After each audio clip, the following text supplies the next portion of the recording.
Саламатсыздарбы, парламентаризм сабактары талкуусун көрүп жатасыздар. Бүгүнкү темабыз жасалма паспорт, ошондой эле ушул тармактагы коррупция маселеси. Конокторубуз Жогорку Кеңештин укук тартиби, кылмыштуулук жана коррупцияга каршы күрөшүү боюнча комитеттин төрагасы Мирлан Жээнчороев жана депутат Алмамбет Шыкмаматов. Кош келдиңиздер. Маегибизди баштаардан мурда ушул аптада кыргыз паспортунун тегерегиндеги суроолорду тармактык комитет карады. Ошол жыйындан алынган кыскача тасмабызга көңүл бурсак. Эмне үчүн ушундай жасалма паспорттор Кыргызстандын атынан чыгат, Өзбекстан, Казакстандан чыкпайт? Же бизде эмне көзөмөл жоктугунан ушундай болуп атабы? Там целая коррупционная схема. Бир мошенник үйүндө отурат, печать базат, дубликат ЗАГСтыга выдан деп. И кетти дальше, анан кийин паспорт берилип чыгып кетет да. Ошол боюнча мага жалпысынан айтсаңыз, канча кызматкер ушул паспорт иши боюнча Кыргызстан жумуштан сизге чейин же сиздин убагыңызда кетирилиптир? Акыркы жылдары карасак, улам эле Кыргызстандын аты айтылып атпайбы? Мыйзамсыз түрдө берилген паспорттор менен жүргөн жарандарды каяктан десең эле Кыргызстандын башы чыгып калат да, бул абруй алып келбей атат бүгүн. Турганбаев заявляет, что практически все грузины носят паспорта Кыргызской республики.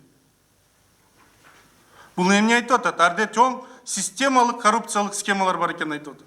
Система каждым разом улучшается. И благодаря правоохранительным органам, слаженной работе, электронизации и электронному копию всех этих документов. Жондуктан я остаюсь при том же мнении, что ситуация улучшается. Каждым разом. Эта страна растет. Мына мамлекеттик каттоо кызматы паспорт берүү тармагында дээрлик абал жакшырып келе жатканын белгиледи. Мисалы, бул жылы биометрикалык паспорт берүү, жаңы технологияны колдонуу, ушул аркылуу паспорттун сапатын, мисалы, дүйнөдөгү алдыңкы бештикке киргизебиз дегендей убадаларды дагы берди. Бирок ошого карабастан эмне үчүн депутаттар ушул комиссия түзүп паспорт берүү жагын текшерүүнү чечти, Мирлан мырза? Комитет ушундай чечимге төмөнкү эмне себептен комиссия түзүлүп атат. Анткени өзүңүздөр билгендей, бүгүнкү күндө көп иштер козголуп, ал жерде мынакей башкы прокуратурадан, ички иштер министрликтен, ошол эле тиги каттоо кызматынан бизге расмий түрдө каттар келген.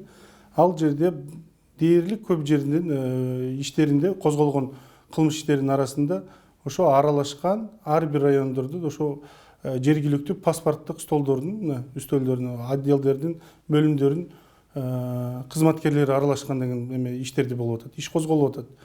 Мына башкы прокуратура 42 иш козгоду, МВД 71 иш козгоду.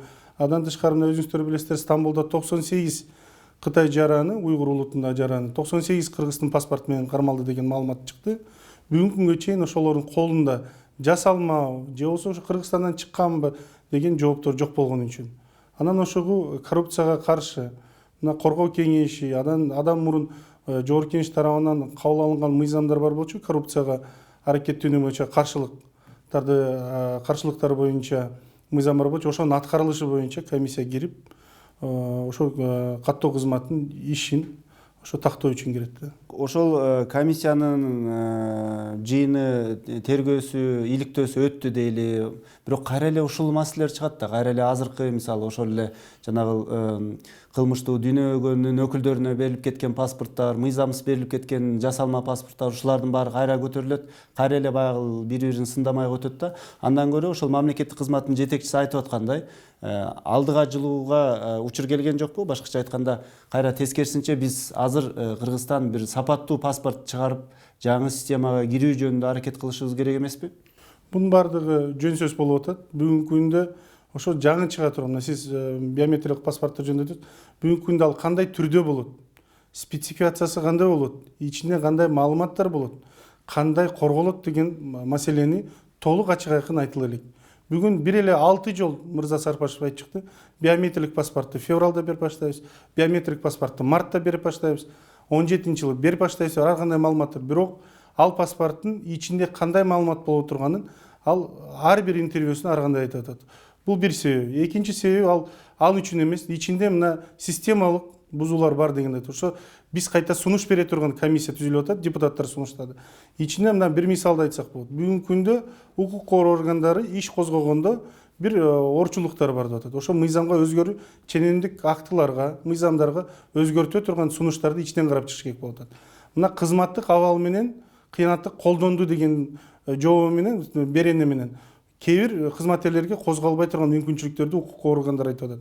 Анткени жанагы компьютерде отурган операторлор, анкеталарды кабыл алган операторлор, алардын баардыгы бүгүнкү күндө келишим менен же болбосо мамлекеттик ишканаларда иштей турган. Мына паспорттарды жана башка мамлекеттик документтерди мамлекеттик ишкана Инфоком чыгарат. Тиги ГАИ тармагында, тиги айдоочу көлүктөрдү бере турган тармагында акта дагы мамлекеттик ишкана СЦО деген аталат. Алардын баардыгы мамлекеттик кызматтагы адамдар болуп эсептелбейт. Алар келишим менен кабыл алган адамдар болот. Бул бир механизм, ошол кишилерден ошо кызматтык абалдан кыянаттык колдонуудан чыгып кеткен дегендей бир маселе туудуруп, маселе болуп атат. Ошон үчүн анын ичинен ошо депутаттык комиссия ичинен карап, далилдеп, кайсы закондорго өзгөрүү киргизип, ошол жерде жана бөгөт коюу максатында кирип карап чыгат. Паспорт маселесинин айланасында көп жылдардан бери эле талаш талкуулар жүрүп келет, бирок мына сиз дагы ошол мамлекеттик каттоо кызматын жетектегенсиз бир учурда. Кантип ушул абалдан чыкса болот? Мисалы ушул талаш талкууларды бүтүрүп, кантип ушул системаны реформаласа болот деп ойлойсуз? Акыркы эле 3 жылды алып карайлычы. Дүйнө жүзүндөгү болгон Кудайдан жөө качкандардын баардыгы, террорист болобу, вор закон болобу, Казакстанда качып жүргөн жана Аблязов болобу, кандай гана дүйнөлүк мындай ааламдык масштабтагы Кудайдан жөө качкандардын баардыгы ушул Кыргызстандын паспортун жасалма паспорту көтөрүп жүрөт. Бул айдан ачык эле көрсөтүп турбайбы? Демек бизде чоң бир маселе бар. Демек Кыргызстандын паспортун жасауга, сатып алууга мүмкүнчүлүктөр бар экен деп. Мунун эң чоң кедергиси бул биринчи кезде биздин мамлекетибиздин аброюна абдан катуу салакайын тийгизип атат. Экинчиден биздин сыртта жүргөн мигранттарыбыздын укугун бузуп атат. Анткени Россия болобу, Европа болобу, самолет болобу, поезд болобу, кайсы жер болбосун Кыргызстандын жаранын шектөө менен карайт. Анткени террорист болсо деле ошо Кыргыздын паспорту болсо, ууру болсо эле Кыргыздын паспорту болсо, анан укук коргоо органдары дагы бир жаман мамиле жасайт да. Бул ансыз деле кыйналып жүргөн биздин мигранттарыбызды ого бетер басынтып, ого бетер кемсинткенге алып келип атат. Мына себепти сурап атасыз. Себеп бул ошол Сарпашевдин жоопкерчилигинин жоктугунда. Ар дайым айтат, биз апакайыбыз күнөө менде эмес деп. Анда бирөө жарандар өзлөрү күнөөлүүбү? Же Минздрав күнөөлүүбү? Же Минобразование күнөөлүүбү? Мамлекеттин регулятору паспорт саясаты боюнча иш алып бара турган, паспортту жасалма болсо жасалбай чыгара турган айланы, механизмди тартипти сунуш кыла турган ошо паспорт агенттиги бул ГРИС да. Анан мына мен 8 ай жетекчи болуп иштегем жерде. Мен бир нече жолу кат жазгам. ГРИСти азыркы турган конструкциясы туура эмес. Анткени а жерде баягы бийликке кызыгып эле ГРИСти чачыратпай кармап турам деген бардык жетекчилер ошентип атат. Ал туура эмес. Паспорт бул орчундуу маселе. Жана паспорт менен иштеген структура өзүнчө бөлүнүп чыгып, эртеден кечке күнү түнү ошо паспорт менен ойлонуш керек. А бул жерде эмне бар? Архив бар, паспорт бар, кыймылсыз мүлк бар, жана автотранспорттук каттоолор бар. Ошонун баарын бир киши башкара албайт, бир структура башкара албайт. Бул баягы ар кайсы табияты башка структуранын баарын бир жерге коюп койгон.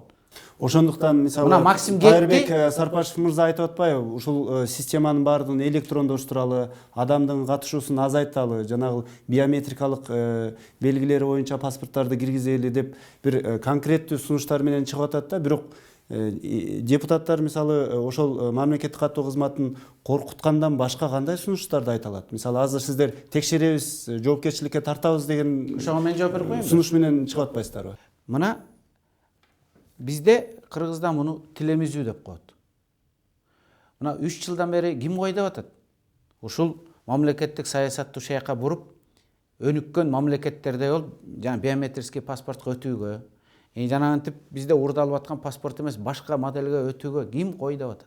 Парламент кой деп атабы? Парламент сындаса, коркутса, ошону аткар деп биз эл атынан, элдин мандатын алып келип, биздин көзөмөлдөгөн укугубуз бар. Элдин атынан көзөмөлдөйбүз, жана элдин атынан контроль жасайбыз. Биз өз вазыйфабызды ошентип аткарып атабыз. Бирок ким кой деп атат? Эмгиче мына Казакстан, мына Соонбеков туура айтты.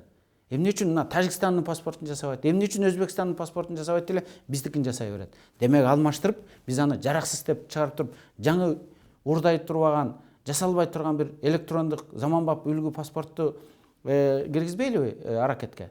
Аны ким кой деп атат? Мына ошол структураны башкарат, өкмөткө түздөн түз баш ийет. Күчтүү фракциянын өкүлү дагы кандай жардам керек ага? Ошондуктан биз ойлойбуз, мына болуп аткан иштерге жоопкерчиликтүү ошол тийиштүү мамлекеттик орган болуш керек. Эгерде билим берүү тармагында мандем кетсе, билим берүү министрлиги жооп бериш керек. Коомдук тартипте мандем кетсе, МВД жооп бериш керек. Паспорт жагында мандем болсо, жетекчиси ГРС жооп бериш керек. Биринчиден сунуштарды мен жана сизге дагы айталап койдум, ой болбосун.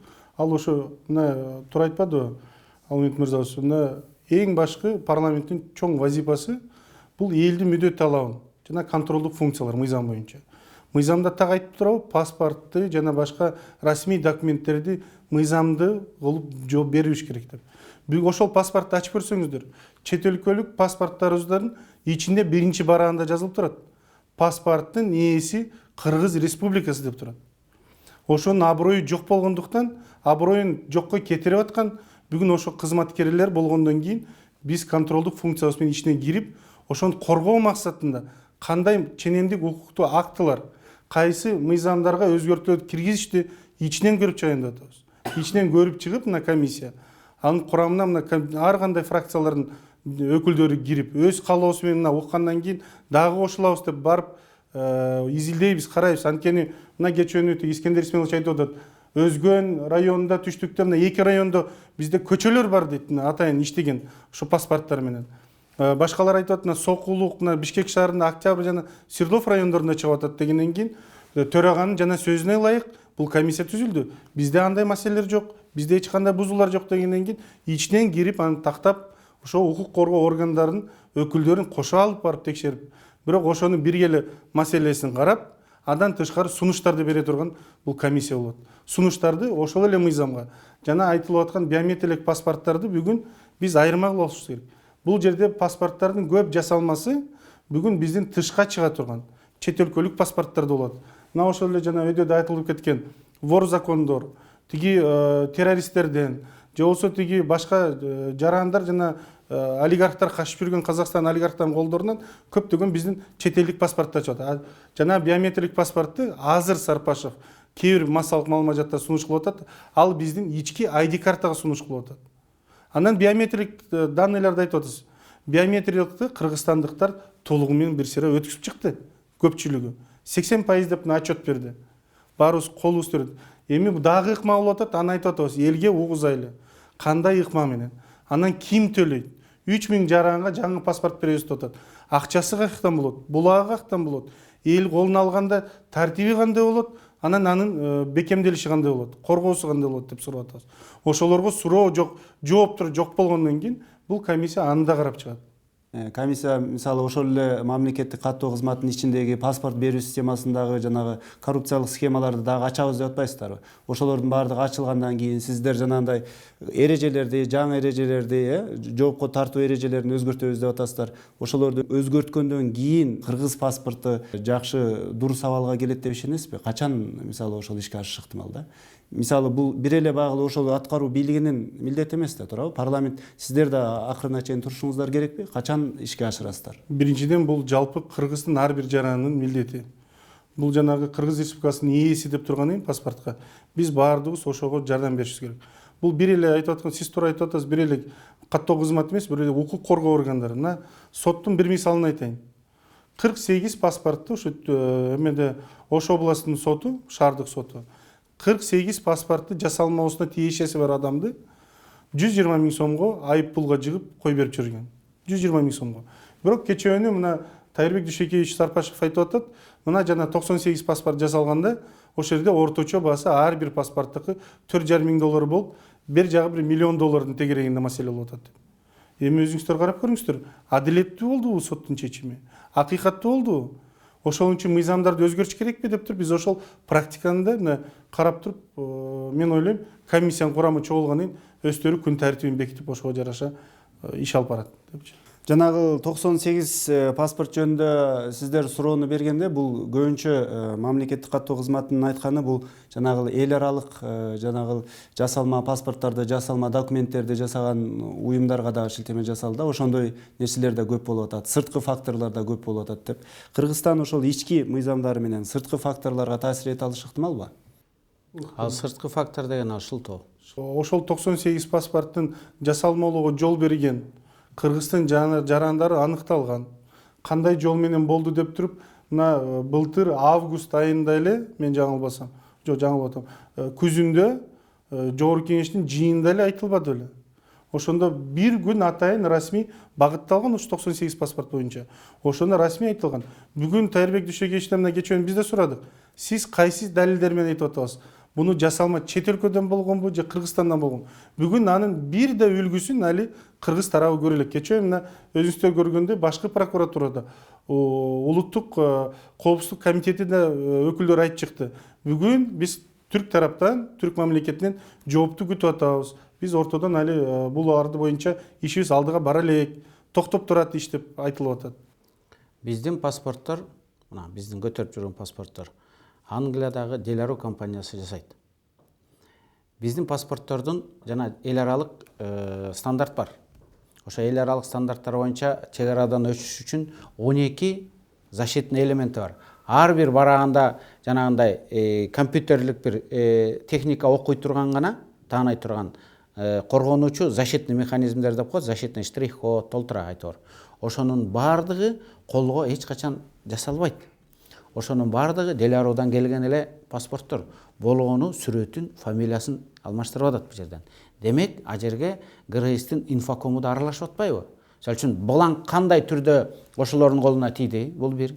Эгерде жанагы кээ бирлер айткандай колго эле жасай берсе, баарын ар бир барагын, ал биринчи эле аэропорттон, Стамбулдан же башка жерден өтпөй калмак. Ошон үчүн бул эл аралык жоопторго, талаптарга жооп берген Делародан келген бланктар. Ал бланктар кантип алардын колуна тийип атат? Бул бир жоопкерчилик. Экинчи жоопкерчилик кантип сүрөтүн алмаштырып, кантип ажерге печаттар, кантип персонификация жүрүп атат. Ошонун баардыгы суроо да. Ал эми үйгө отуруп алып эле аны кызыл жип менен же бир мынтип кол менен жасай коюучу окат эмес.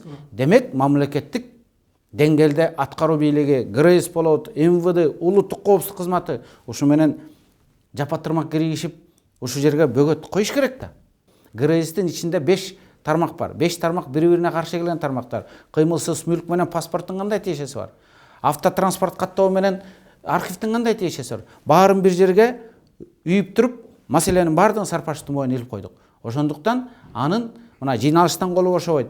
Анын бир күнү ГРС менен отурса, бир күнү автотранспорт менен отуруп, мындай өзүнүн потенциалын да иштете албай атпайбы? Ошондуктан паспорт саясаты бул өзүнчө бир структура болуп, анын жетекчиси да өзүнчө болуп, премьерге түздөн түз баш ийип, эртели кечке алаксыбай ошол паспорт көйгөйү менен иштеш керек. Мына ушуну биз айтып атабыз. Мына сиз сурап атпайсызбы, кандай? Биз сунуштай алабыз. Биз ушуну сунуштап атабыз. Структурасын өзгөрткүлө.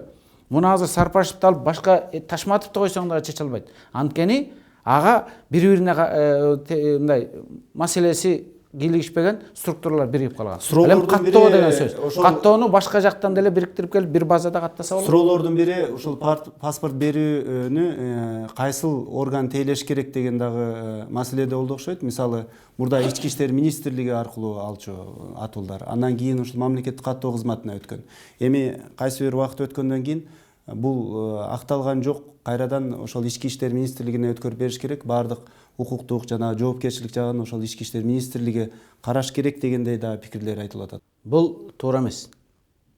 Анткени Ички иштер министрлигинде паспорттун болгону бул туура эмес. Ал өзүнчө структура болгону туура, бирок жанагындай кыймылсыз мүлктү аралаштырбаш керек, транспорт аралаштырбаш керек. Бул мамлекетти жарандык эле гражданский орган. Инфоком деп коет, жана паспортты чыгарат, персонификация кылат, жана берет, камсындай обслуга кылат. Ошонун баардыгы бир мамлекеттик уюм болуп эле премьер-министрге түз баш ийип, башка иштерге алаксыбай иштеш керек деген бул структурный сунуш да. Кийинки сурообуз кайрадан жыйындар залынан болсун. Кесиптештериңиздер бюрократияга байланыштуу маселе козгоду эле, ошону көрүп алалы. Паспорт документ бүтүрүп кеткенден кийин определенный сурак 2 жума же 3 жумадан кийин кел дейт. Кел дегенден кийин келгенден естественно паспорту келбейт. Анан убар болуп кетет, дагы бир жумадан кийин келиң дейт. Мен бул жөнөкөй ушу айылда жалпак тил менен айтып атам да. Кайтып келет бай бечере, дагы жол кире кетирип. Акыры анан кыйналып кетет, балам десе паспорт келген болот, бирок сейфте турган болот. Анан кичине бир баягы айтып атпа Бакирдин жамасы айта албай атам деп. Анан кичине бир сүйлөшкөндөн кийин эртеси паспорт келип калат да. Паспорт келип калат. Анан эртеси дагы убара келип туруп, bir pasport alış üçün rayonduk borborgo keminde bir 10 desem жаңылышам bir 7-8 жолу gelip anam pasportunu alıp кетет да. Жасалма паспорттан сырткары жөнөкөй атуулдарды абдан кызыктырган бул бюрократия да. Кагаз ташымай, ушул көйгөйдү да чечүүгө депутаттар көңүл бурабы? Көңүл бурса кантип? Сондор ачыла башталган 2012 жылы өкмөт тарабынан Центр обслуживания населения борборлор ачылып, ошол жерден паспорттарды, башка документтерди бат убакытта, кыска убакытта ушундай чоң бюрократиялыктар болбосун деп туруп жумуш башталган. Тилекке каршы азыр биз окуп атабыз, кээ бир жерде кээ бир бөлүмдөр кыскарып, иши алып барылбай жатканчы. Бирок мына ошол жыйында эми адилеттик үчүн айтып коюш керек. Каттоо кызматынын төрагасы айтып атат, ар бир айыл өкмөткө чейин жете турган бөлүмдөрдү ачабыз деп бир кат сөз сүйлөп койду, бирок булагы кандай түрдө ошол маселени ачыктаган жок. Мен ойлойм аны да текшерип карап тактап чыгабыз да. Бул элементарный эле тартиптин жоктугу. Элементарный эле жетекчинин катуу талап койбогону. Эгерде мына арыз келип түшсө, барып текшерип, сейфте жаткан анык болсо, аны жумуштан айдасынчы, кандай тартип орноп калар экен. Анан эскерсинчи, мага арыз түшүп, келип текшерип, сейфтен таап алсам, ал көрүнүп турат. Кайсы күнү саат канчада паспорттун үлгүлөрү келип түшкөнүн. Анан кийин эгерде силер кимдир бирөөнү бюрократия кылып бирдеке үмүт этип 5 күн 6 күн басып жатсаң, анда түбө ордуңар менен жетекчи менен кошо жоголосуң деген эле бир катуу талапты коюп, экөөнү жумуштан алсынчы. Эмне кандай гана тартип оңоор экен. Эми мага мыйзам, механизм керек жок. Буга элементардуу тартип гана керек. Анан мына дагы бир көйгөй бар. Мына паспортко сүрөттү чаптайт эмеспи? Тыйын бербей койсо же жаман бир карап койсо жолдо келатып мынтип сындырып коет экен. Анан ал сынгандан кийин жарабай калат да. Кайра келет экен да, баягы паспортуңуз жарабай калды, кайра келиңиз байке сүрөткө түшүңүз. Анан тиги жаранды ойлойт, кокой, баягы мен бирдеке бербей калып анан ушинтке турбай деп.